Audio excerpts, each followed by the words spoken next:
Oh, what a wonderful crowd. She got so wild. It's a wonderful, I know. Now get out of here, Luigi. Get out. Go. Welcome to Platos Cave on WZZR, coming to you from Australia for Revolution Radio on revolution.radio. Home to ideas. Ideas are a dangerous thing. We're going to talk about that today. Dangerous. Conversations are even more dangerous. That's when ideas get out of your head. Not good. We'll talk about that as well. The station is not beholden to anyone, so please go ahead and donate if you can. That would be awesome. If you can't donate, that's okay too. Because, I tell you, it's not getting easier today, is it? It just isn't getting easier. So, if you can't donate, that's all right. Just tell people about the station. That's helpful. It's helpful. And maybe one of those good people can donate. That'd be good. You know, we'd like that very much. But if you can't, hey, that's okay. I think it's all good. As long as you enjoy the content, that's the main thing. Today is the 16th, I should say, the 16th of November, 2023. You can catch the cave on the air, on the line, and on your smart device. Grab an app to listen anywhere, or listen at home on a great step up to the radio. Yes. Why not join the club and use the archives? They're free. Another good reason to donate. And any donation is good, including cryptocurrency, if you have that. It's kind of dead, isn't it, crypto? It's going the way of NFTs, right? NFTs, non-fungible tokens. Anyone remember that scam? Oh, I remember that. Hey, before we start broadcasting into your anger, I'd like to acknowledge the traditional owners, custodians, I should say, of the land from which we broadcast. And for Dave, I'm broadcasting from Dark and Joan Country. And I'm broadcasting from the Rock Country, and Dave tells me there's a storm in my way, and with that we'd like to pay our respects to elders past, present, and future. Thank you very much. Yes, my friend, it's the end. Oh, my friend, it's the end. Full of good cheer today. You're the only one. But yeah. Seriously though, ideas, because this is the kicker here, right? Right now in the shiny side out, if you are listening to that, if that's your bag, and if you should, I encourage you, of course I do. We last week, this Sunday we started, and this coming Sunday we're going to continue.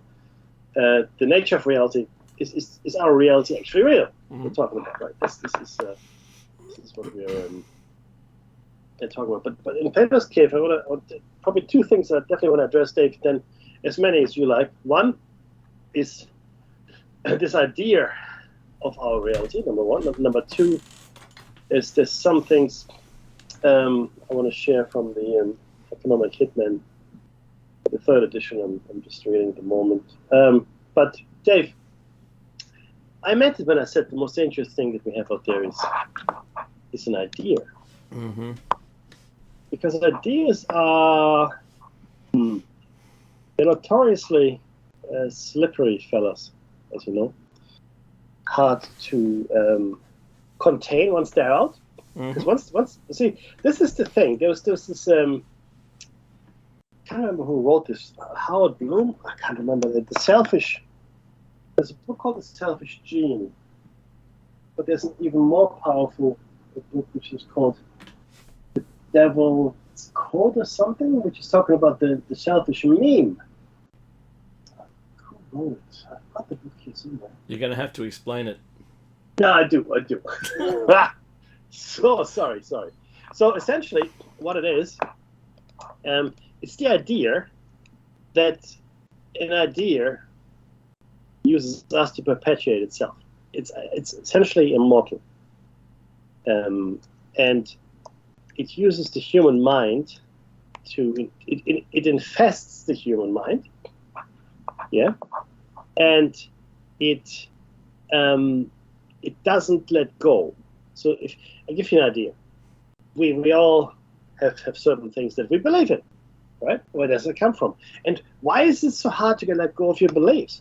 Because these thoughts, these memes, right, they have gotten a hold of you. They've gotten a hold of you. They have started, these memes, they have started to corrupt your brain. So, because you come into the world blank slate, no ideas, nothing, but then you get these ideas, right? We talk about inherited opinion. That's a perfect example of a selfish meme. Okay, because it doesn't have any value in and of itself. You heard it somewhere. It doesn't hold any truth, not in reality. It doesn't, right? But there you are.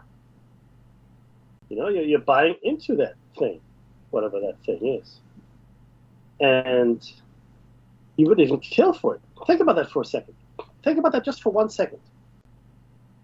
You have an idea in your head, not blood or family or whatever, no, an idea, communism, right? The idea that all people are, equal and should have the same and everything is shared, blah, blah, blah. That idea now takes hold of your brain and your body, and you're willing to sacrifice yourself for that idea. Okay? That's a really powerful thing.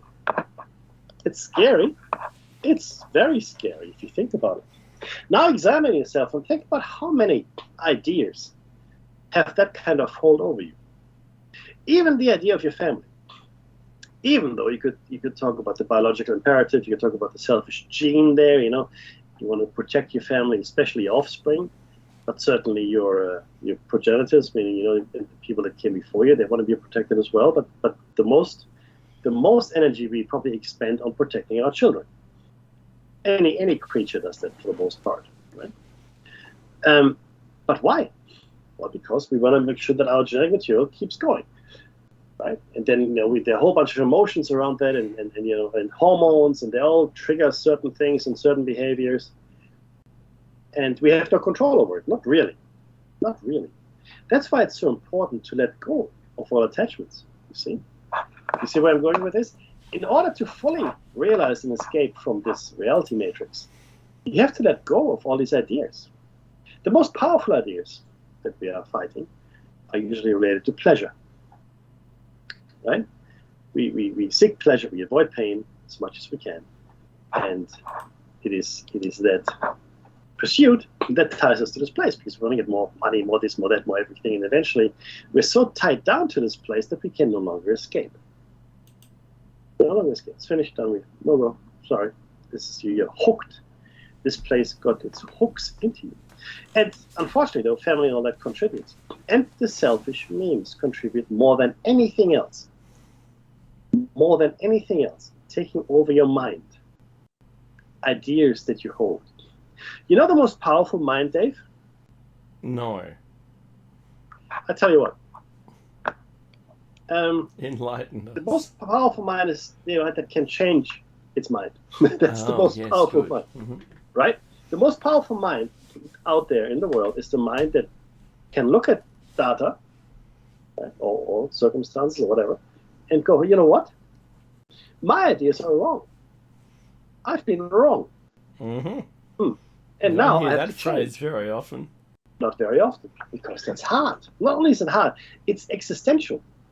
And humble. It's existential, right?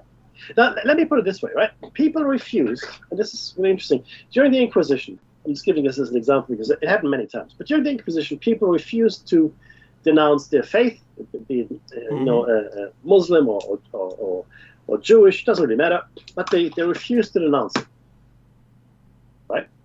They'd rather be killed. They'd rather die, they'd rather be tortured, they'd rather be cut up and burned and whatever, than denounce their faith.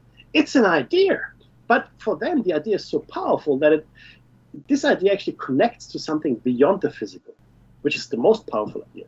The idea that has a connection to a non-tangible world. That's a very powerful. Thank you, Megalogos. That's a very powerful idea. The idea that connects you to a non-physical place that you can never see, you can never experience, but that you believe it. You believe it. And it doesn't matter what you know, because you know you will have pain. That's what you know. You know. But I believe this other thing. But I know this will happen. And I still believe the other thing. you see the power of ideas? It's astounding. Self-preservation should kick in and say, yeah, I believe whatever you want. Yeah, Jesus Christ is my Lord and Savior, blah, blah, blah. Whatever. Right? Sure. Why not? Some people were burned at the stake for scientific discoveries. Now, you could argue, well, this is truth. They died for the truth. Was it worth it? Why? Why? People have punch-ups. Remember in The Simpsons, who's the best British Prime Minister? P.V. Elder. Lord Palmerston. Right. Whack. P.V. Elder. Whack. Lord Palmerston. P.V. Elder. Lord Palmerston. P.V. Elder. You know what? It doesn't matter. It doesn't matter at all. And this is what the Buddha says. That's right. But this is what the Buddha says, right? The Buddha says, let go of ego. Because it is ego that is driving those ideas. Let go. It doesn't matter. Who cares? You got to focus on getting out of here. You got to focus on not being connected to this place. It's another idea, right? Mind you. Just another idea. We're caught in a world of ideas. We don't understand this. And you know what a really powerful thing is? Once you have imagined something, it usually comes to pass. So if people imagine things, right, and then they put it into action and into reality, usually the idea manifests itself. And this is where it gets really spooky. It seems that these manifest ideas may hook into a reality that previously did not exist. What do I mean by that? Let's say this is the world and we all have consensus reality and you can't fly it, blah, blah, blah, whatever. But then for argument's sake, someone decides, no, I can levitate. I can. Yeah, I can. No, you can't. Yes, I can. And maybe previously to this point, nobody could levitate. Maybe it just wasn't a thing. Who knows, right? But then this person, with the conviction and power of will, that levitates, all of a sudden becomes part of this reality. It wasn't before, but it is now. And the most fundamental building block of our reality was revealed in the double-slit experiment. I know.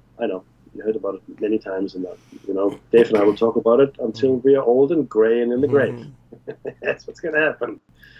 But it's the most fundamental building block of our reality. Why do I say that? Because unless we look at a state, right, with an idea in our head of an expectation, as it were, right, what should happen, the reality that is in the double-slit experiment encompasses all possible outcomes, okay? Until we look or measure. I know. Dyed-in-the-wool physicists will go, oh, you don't know what you're talking about. Well, I do, actually. Maybe you should re-examine what you know.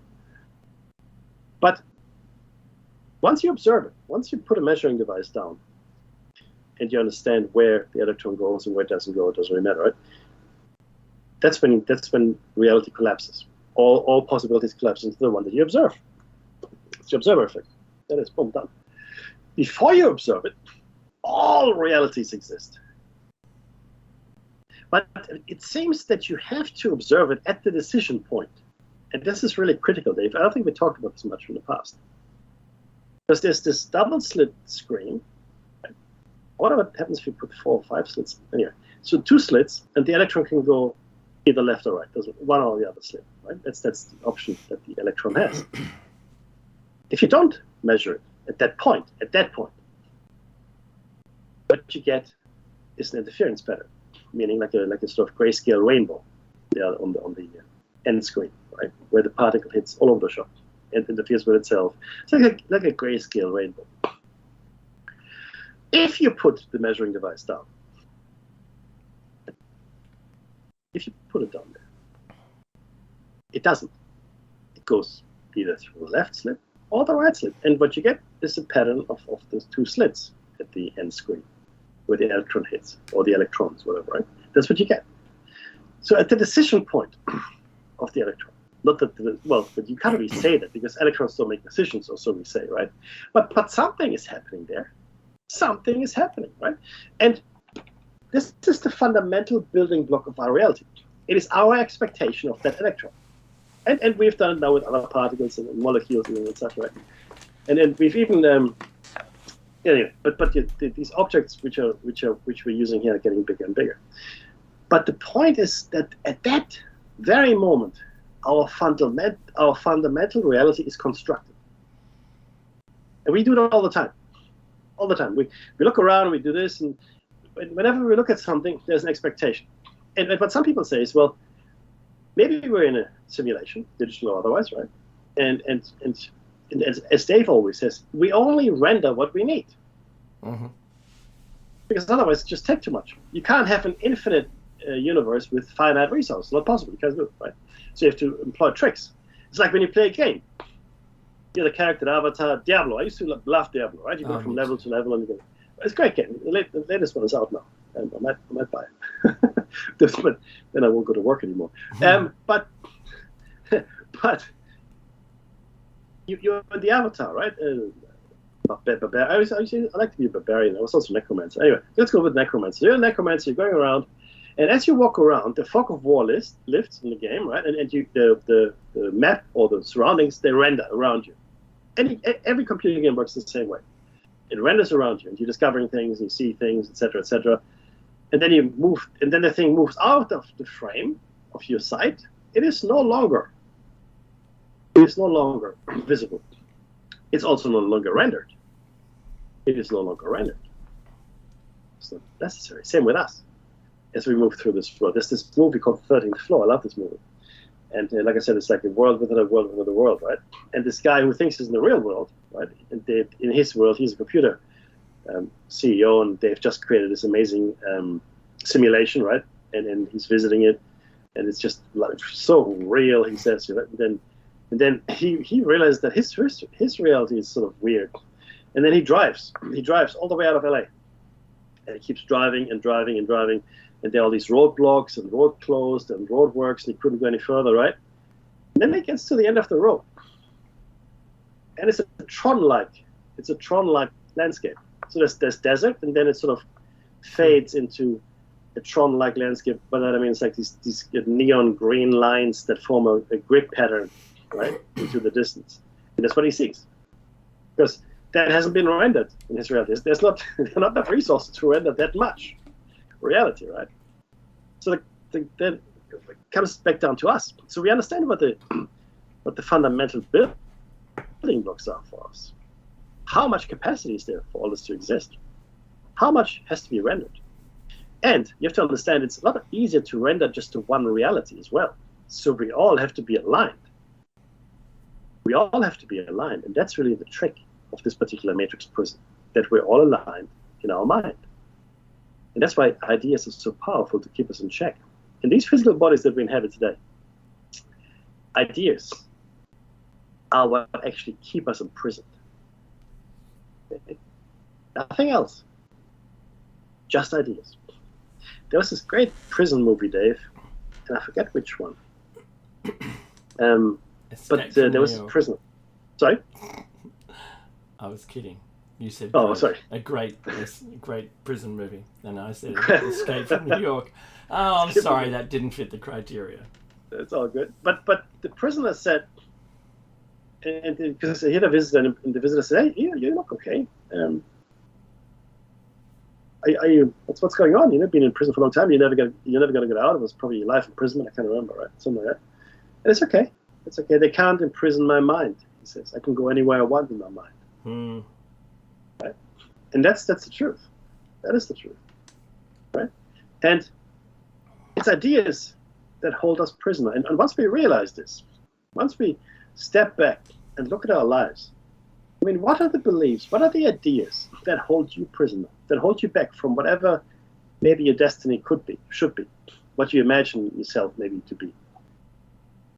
Because I guarantee you, that 99% of us aren't where we would like to be.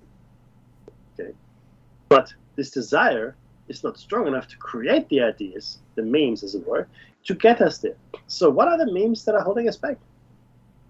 Things like, oh, you got to find a job, you got to get married, have kids, you got to do this, you can't quit. You can't quit now. You can't quit your job without having something else to go to. You got to save money. You got to buy a house. Good life insurance. But what about the game on Saturday, right? These pebbles and sand seep into your life. So that everybody has got 3 or 4 rocks in their life. Let's think of your life as a big glass jar. A big glass jar, right? And in that glass jar is everything that's important to you. You might have heard this before. The big rocks are the things that actually matter in your life. These are actually that matter. Then you got pebbles. They're kind of important. You can do without them, but it's good to have them. And then you got sand. Completely useless. Doesn't do anything for you, but it's there nonetheless, right? To fill gaps, fill time, whatever. Now think about this for a second. If you fill the jar with sand, there's nothing else that gets in there. Okay? If you fill the jar with pebbles, sand can still get in. That's it. Pebbles and sand. What you have to do, you have to get those 3, 4, 5 big rocks in first. Then put the pebbles in, and then the sand. A lot of what we do, a lot of people put pebbles, or God forbid, sand into the jar and fills it up with stuff that doesn't matter, is irrelevant, actually hurts you in your life, right? These are the ideas. These are the ideas that hold you back, the sand especially. The social media and the people that are famous for being famous, and the latest snacks, or the big screen TV, or whatever, I don't know, maybe shoes in your case, or watches, like for me, right? But this is important to understand. Ideas. Plato's cave is an idea. That's all it is. And the prisoner in Plato's cave one day had the idea to leave the cave. Right? And then he had another idea, right, to go back to the cave, which was a bad idea because it led to him being beaten to death. That's what happened. But yeah, so sorry, I just wanted to talk about the power of ideas, Dave.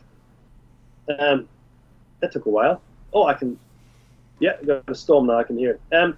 But what's been going on in your life, my friend? What's been happening? Oh, boy. So my eye isn't dissolving anymore, which is good. The drops are doing their thing. And it could be an immune reaction to something that we got in our left arm in the last few years. But anyway, moving on. So last night I was alerted awake by the sensation of vomit rising. So I thought, it's okay. I didn't feel sick or anything, so I went to the kitchen to just get a glass of water, and that bounced straight away. And that was 2 a.m, and I haven't slept since then. Yeah. And I just was all over the place today. All my meetings got cancelled. I think I joined one. Right, so I'm pretty happy about that today. So I've been a bit fragile. All I want to do is go to sleep, to be honest. But I've got an early start tomorrow, so get it all happening, and it's all good. But I've been, with all of my awake time, I've been watching the Iceland. So far, let's call it a non-event, but it's still building. The magma is still coming up towards the surface, and I'm more concerned about that at the moment because it has the greatest amount of people affected by something. Yeah, Gaza has its own issues, but from a world perspective, this is something that's happened to people on a regular basis that live there. So, you could say that about Gaza. You could say that about Yemen, Iraq. It doesn't matter who you are. Yeah, I'm sure we have the same kind of story. Today, Mekki, in Australia, there was the deletion of federal funding for state projects Yeah, I saw that. Yeah. Big ones too, my friend. Uh-huh. Yeah, good luck with that. They said Mhm. everyone, basically has to pony up for the money that the federal government was going to give them for these big, huge projects, mega projects. Yeah, good luck with that. That was a very strange one. Oh, I sent you a video, Mickey. I know I sent a lot of reels and things, but no, this one was a David Icke interview that was deleted. Is Oh, now being put back up again. So you got a very small window to watch it, I reckon, before it's deleted. There was a second person who'd talked about the court cases in Britain, and their video I got to see, but don't know what the status of that is today. That's not lasting very long. The general media is not touching the efficacy nor the defective claims in this lawsuit that's occurring at the moment. No one's touching it. There's some very strange news on at the moment, all around the world, and I think some of it is just there to wash over the top of the stories, the uneasy stories that I just spoke about. Right? yeah. I heard yesterday an ABC 702 on air in the afternoons guy quit on air. What? Yeah. No, I listened to 702 myself. So why? He said he's tired of getting hauled over the coals for bringing, like maybe sensitive topics up. Yeah. And he's like, nah, this isn't for me. This, radio, I'm just going to do a podcast, pretty Wow. much. You can all Wow. get knotted, right? Yeah, right. Because he's just tired of the, post-show comms from the ABC saying you shouldn't have been talking about that, or this, Or is or that what's that. happening? Yeah, he says because he stays on the fence. He's not an opinion guy. He gets the people to express themselves on his show, which is a great interview style. It is. Yeah, there should be more of it, rather than, we've since our audience is left leaning, we have to provide a left leaning view. Because I'm not doing that. No, I'm paraphrasing. That's all. That last bit was fictional. I don't know. It hasn't come out yet. The full reasons, the depth, but he gave at least some indication of why. And this is I thought the ABC, and I'm wrong, but I thought I was right when about the ABC being as middle of the road as it can possibly be in a very left parliament, right? And when you're either middle or slightly left, and the government is right wing, then you just look so extreme left it isn't funny. This is an American left, this is Australian left. And that wasn't doing them any favours from an audience perspective, right? Because, you're all communists, right? Says the critics of the ABC. Oh, you only ever listen to the left-hand side, left side of Parliament and this, and you're so critical of the right. Well, no, being critical of the government, and no one cares if you're critical of the left, but if you're critical of the right, everyone hates on you. So at the same time, Mackie, when I was hearing all of this, I was remembering the time when I woke up a couple of years back, with that left arm business. I woke up one morning and Fox News was echoing my words and my views, which they'd never done ever, right? I never listened to CNN. I always thought they were preposterously left. In fact, I need the Hubble telescope to see just how far left they are on the horizon. They're so far left. American left. And Fox News suddenly, for some reason, just seemed the middle of the road. They weren't the right-wing crazies, and they weren't the left-wing crazies. They seemed like the middle. What happened? Right? That's the same thing. We talked about this in a prior show. And that same thing about the government messaging. The government is using its lines of communication to be able to have either big tech, big media, or anything else that you can possibly imagine, to be able to keep us going in the path they want us to go in. So social media does that by presenting you with views, selective views, from people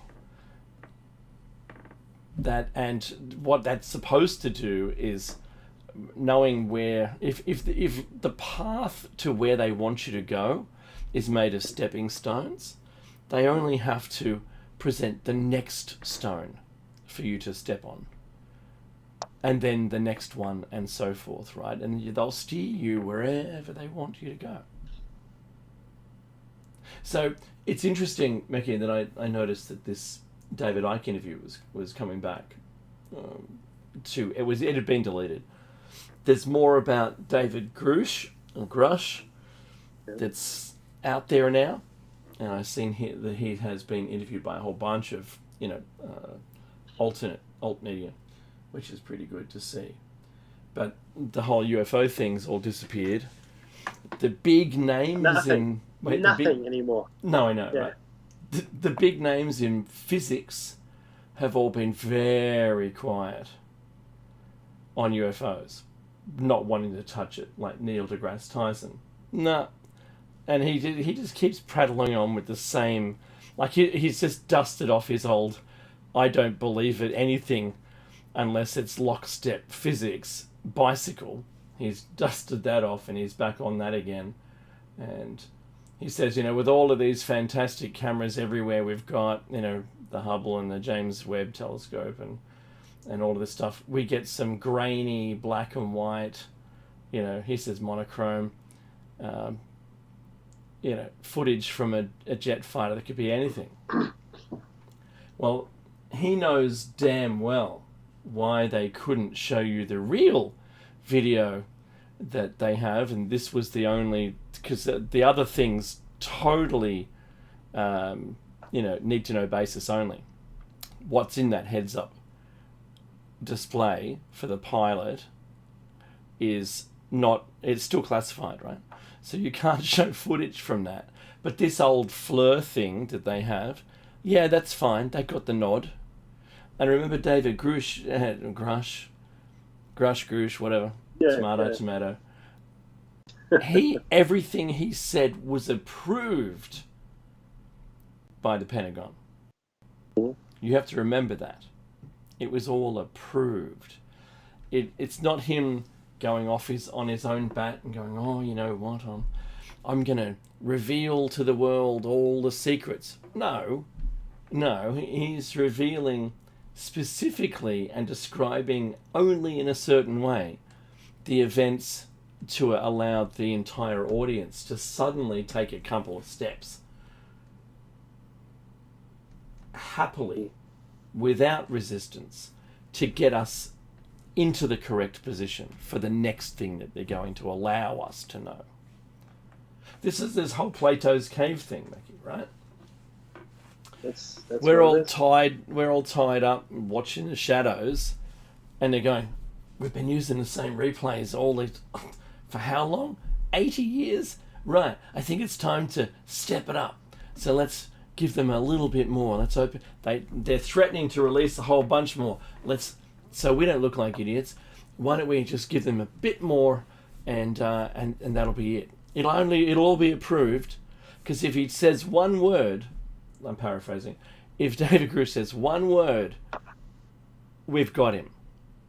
He can rot in prison for the rest of his life if he reveals anything that we haven't approved. That's right. And that's where that is.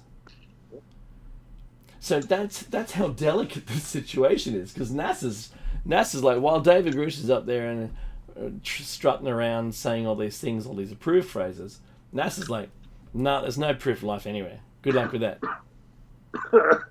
Nah, there's nothing. We've never seen anything. In fact, I like when he was asked, those two pork chops were asked in that Senate inquiry. So, you know, there's some historical stuff. Oh, no, that isn't in our remit. We're only allowed to look at the things that start from now, right? But that's isn't that a kicker? When you go, okay, it's just like an 9/11 commission. Oh no, we're not looking at any of that stuff. We're just looking at this stuff over here. That stuff, that's not our problem. What? Or a royal commission, for that matter, Mackie, over here, and you go, okay, so what's the jurisdiction of this committee? Oh, it's only these 4 points. Yeah. But are we going to look into this? No, we're not looking into that. No, can't do that. That's it's only these 4 points. It's kind of like the toothless UN. Can't do anything. Nothing. It's not a police. It makes you wonder why. Why does anyone bother? Excuse me. Do you know what I mean? Mm-hmm. I mean, really, why? What does it matter? You see, the only reason these things are happening is these commissions. Jobs for the boys, Mackie. It's to. Oh no, we are doing something. This was a very pertinent case in Australia about the Melbourne casino laundering money. It was caught on video. Yep. That's illegal, by the way, in case you didn't know. It's a criminal act. Okay? Says one of the executives. Really? I don't know what happened. And what happened was this, and this is the kicker here. Mm-hmm. Right? So, what's his name? Andrews. That was his name. Right. The premier. He goes, oh, you know, we're going to get them. And the news reported a whole bunch of stuff. They said, oh, they were caught in unethical behavior. They were caught in this and that, and they were also caught in illegal behavior, such as the money laundering. That only went for 1 day. Mm-hmm. The illegal stuff was dropped after that. And what happened was, because the thing is this, if somebody does something illegal, unlawful, and criminal in this case, what happens is they get charged with a crime. They get arrested, they get charged with a crime. That's just, then you can, if you've got a day in court, it's all good, right? That didn't happen here because that was dropped. And what Mr. Andrews said in his wisdom, after all this crime stuff, and it's all it's a thing, right? Don't get me wrong, this actually happened. He said, oh, you know, I'll give them 2 years or whatever, or maybe 3 years, can't remember, to clean up the act, you know. To clean it up, Then I'll take the license away. Not arrest anyone, not do any criminal action. Nobody's going to take the license away. No. So, hello? And the fine they did get was so small. Yeah. Did you know there's a high roller room where you've got, I think it's a coin, you know, that steps thing where you roll a coin and it pushes the coin pusher. Oh, yes. It's called a coin pusher. Right. There's coin pushers whose jackpot is greater than the fine the entire company got. Is that right? Mm-hmm. I didn't know that. What a shock. I've seen and heard about like a $200 million coin pusher jackpot. 200. And that was 200 million. 200 million. Yes, yep. And I think the buy-in for it to be able to play was 50 million. Dave, I've got all the wrong friends. That's my problem. I've got all the wrong friends. Right. So, yeah. I mean, I don't have enough money to play in the regular casino, let alone in the high roller room, right? And anyway, so it's a little disappointing to see that. Like the same thing happened with the banks, Mackie, because they're saying, you know, what is it, profits from crime or whatever, right? Proceeds from crime, and they were knowingly receiving money and outing money for groups, and so now every single cash extract from the banks in Australia, it's compulsory to say what it is for. Yeah, not an ATM withdrawal, but if you go in and you say you want, anything, I think it's $1,000 or something. Surely not. $800. Yeah, you've got to now tell them. You have to tell them. Well, this is for my cocaine for the weekend. You must know. Yeah. Oh. Yeah. So, yeah, I'm planning to go to the one of the prostitutes. So that doesn't sound legit, does it? Well, I'm using these $2,000 to buy myself a gun so I can rob you. So I don't have to tell you what I want to do with the money I'm getting. You'll see, right? I'll go out. I'll come back, right? And I have a balaclava on, and you'll see the weapon I bought. Yeah. Oops. No, just kidding. There's something that Fleeced Surf said something there, and I can only imagine that Fleeced Surf is the same Arabic script here. It's only if you get caught. Now, my daughters are 8 and 10 years old, and I told them, maybe I shouldn't have, maybe that's bad parenting. Oh boy, I said, here we go. Good parenting 101. No, it's just judging about. It's just, fairly recently, I guess. And I said, no, not so recently, actually. And I said to them, look,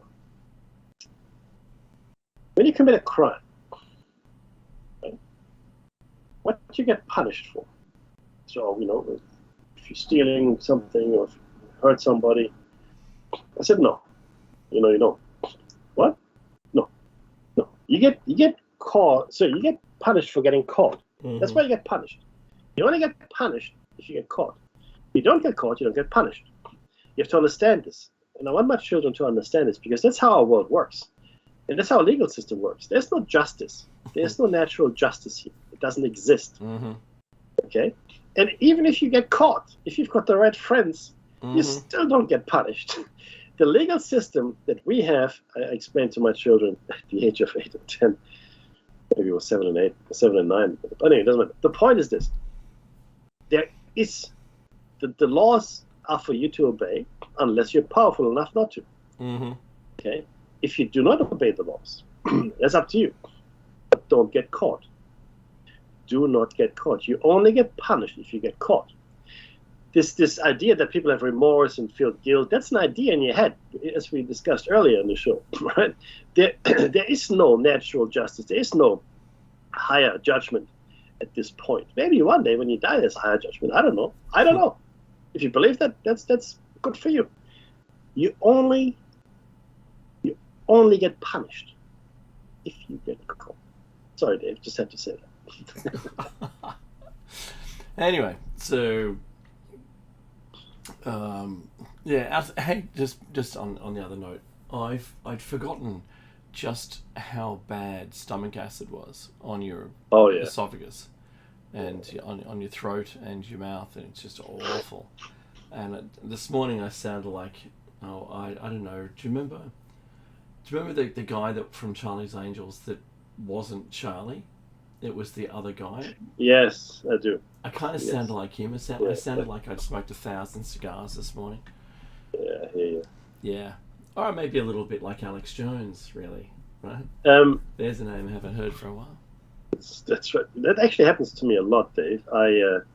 If I didn't sleep on my side or on my stomach, I'd be dead now because in my sleep, I quite often have reflux, like stomach acid coming up that then as I breathe gets into my lungs. That's and I wake up coughing. Yep. So I get stomach acid into my lungs, and I can tell you, that's not fun. No, it's not. That happened to me last night. Right. Yeah, that's not. And in fact, you got to be that can end you. Tom Bosley, that's the one. Tom Bosley, thank you. Yes. Nick Nolte, yeah, he's a good one. But that stuff ends you, and I've probably have this every couple of months. Well, I found some triggers. One is don't eat too close to going to sleep. That's it. Number 2, there's a couple of chemicals that if I was to drink, solo, the drink. Yeah. I don't drink it for this very reason.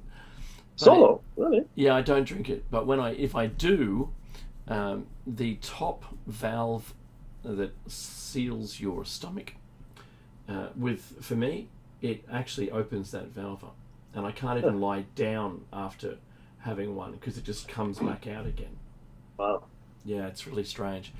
But then almonds counter that anyway. So good morning to everyone in the US. It's 7:45 in the morning.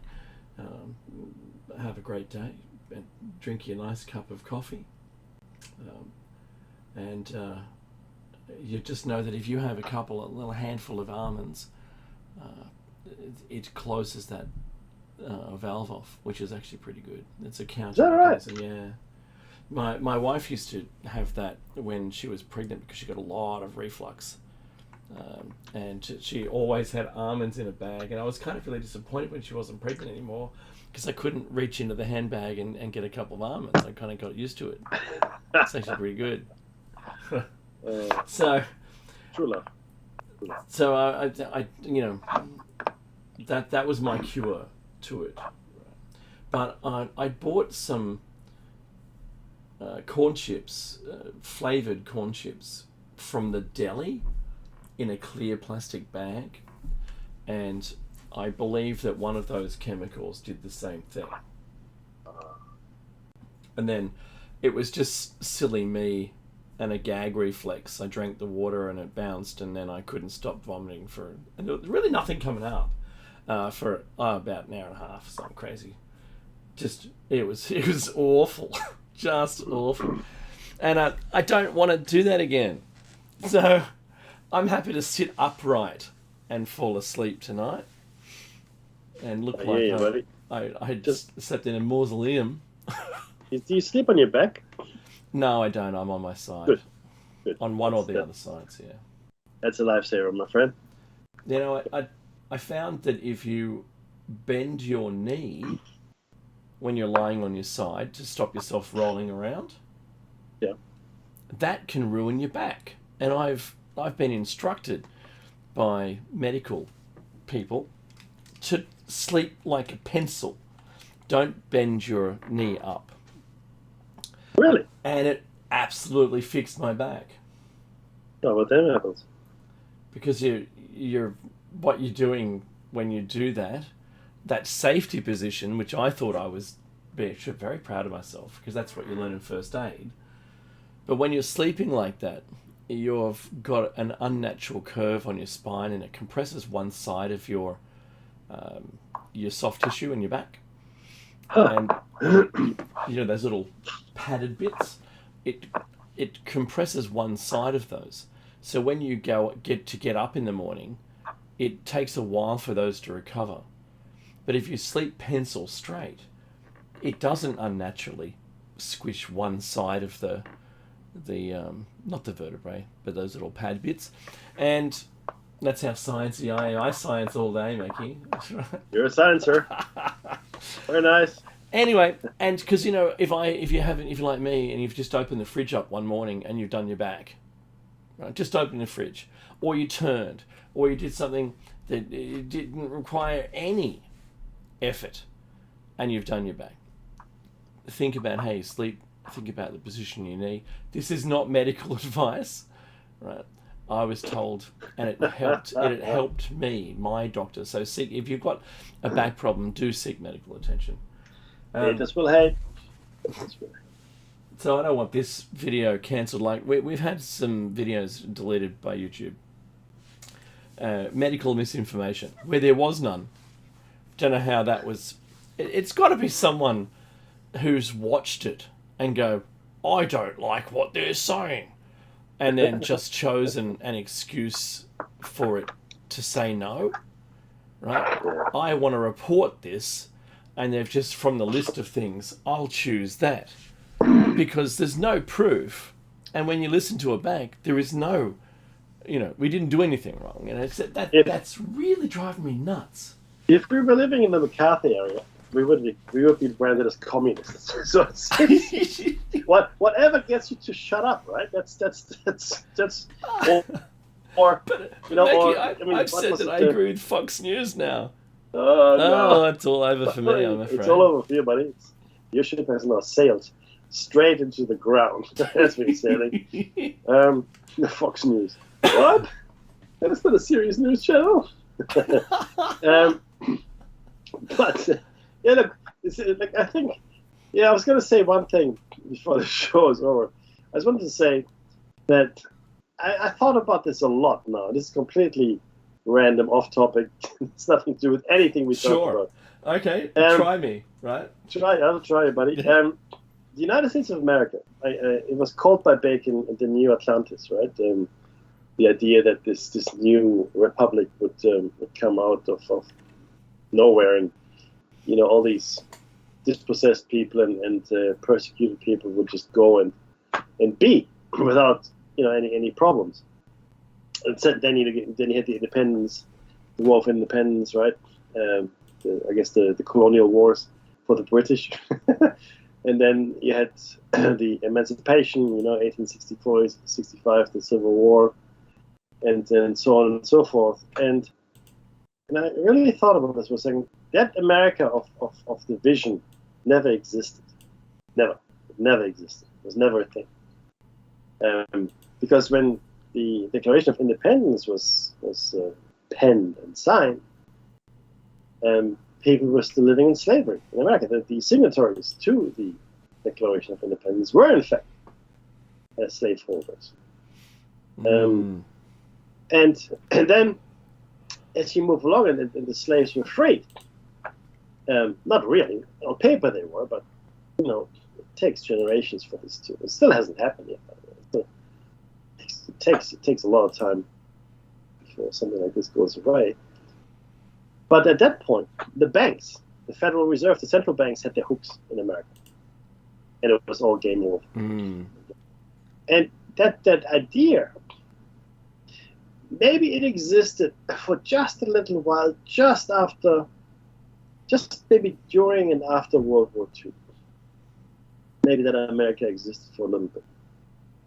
Maybe I want to say the 40s, the 50s, and a bit of the 60s. Maybe.